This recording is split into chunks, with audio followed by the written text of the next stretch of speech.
This week's theme on the Retirement Quick Tips podcast is your listener questions answered. Today's listener question is actually another combination of a couple different questions I received on annuities.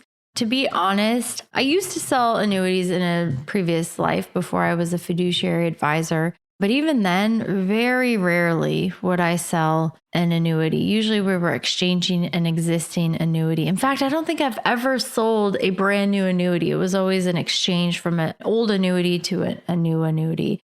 First of all, for so many people, annuity is like a trigger word. It is a dirty word. And honestly, for good reason. There are a lot of people out there who are not selling annuities because it's in the best interest of the person who they're trying to sell it to. They're selling them because, unfortunately, annuities pay a big, fat commission.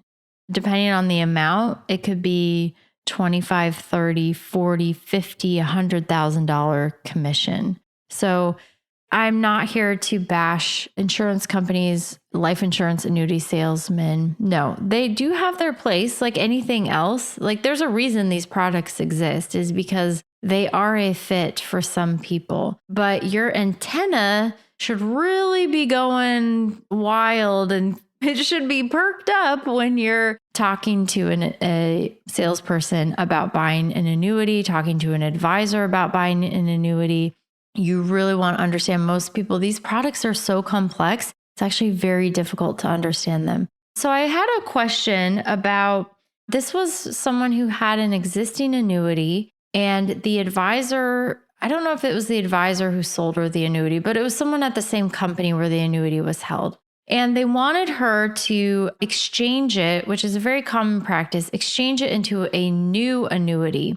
Sometimes these make a lot of sense. Because annuities that maybe you bought 10, 15, 20 years ago, they've changed a lot since then. And maybe you'd be better off, especially if you're getting closer to retirement. Maybe you want a income guarantee or something, some other bell or whistle that sounds appealing with these annuities. And for some people, it might make sense to do an exchange. Sometimes older annuities can be super expensive too. So maybe just reducing the fees or the cost, that would be another good reason to do an exchange.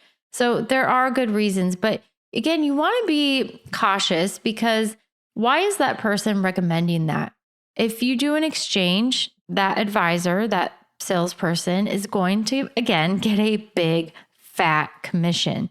So their incentive is to get you to do an exchange, to buy that new annuity and to convert it, I guess, into that new annuity. So you want to be careful about that. And make sure that you understand it. Again, these are very complicated, complex products.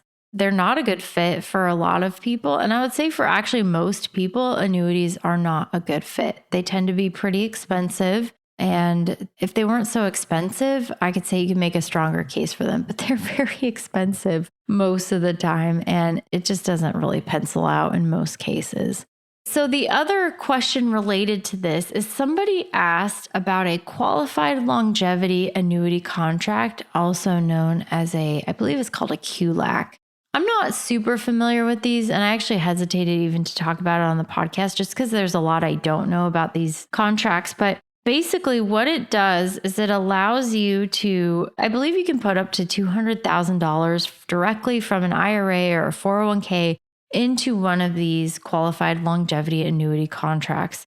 What it does is through some sort of tax deferral magic, I honestly, I don't even know how they structure this to accomplish this, but what it does is it delays your required minimum distribution. So for most of you listening, your RMD age, required minimum distribution age, is going to be either 73 or 75, depending on the year that you were born. Well, if you put about $200,000 from your 401k or IRA into one of these contracts, you don't have to take the annuity, at least on that amount, the RMD. You don't have to take the required distribution, at least on that $200,000 that you put in that annuity. So that's kind of nice. But again, you really want to do your homework. And I did the math when we did the Pick the Brain office hours. if you put money into there, and let's say by the time you start RMDs, you're at maybe, let's say it's grown to $250,000. Okay, so now you have $250,000 that you don't have to take RMDs on. So you're avoiding, I'm just doing the math here real quick.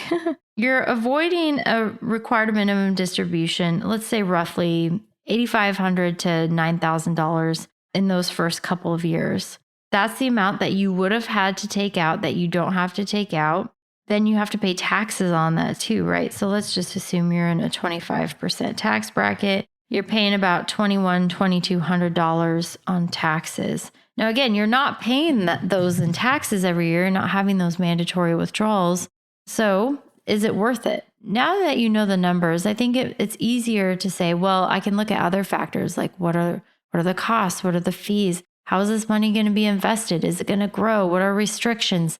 And so you really need to ask a lot of questions, do a lot of digging, do a lot of independent research as well. And not just like, should I buy a qualified longevity annuity contract, but like Google's funny because it will steer you a particular way based on how you word a question. But maybe like QLAC drawbacks, or why shouldn't I buy one of those? I just did QLAC drawback. They are very inflexible. Interesting. So it sounds like there's a lot of handcuffs on these. May not suit all consumers. If there is a chance you'll need the money, it may not be a good idea.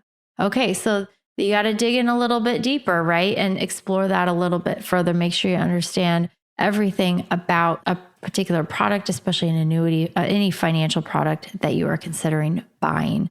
All right, that's it for today. Thank you so much for listening. My name is Ashley Michike, and this is the Retirement Quick Tips Podcast.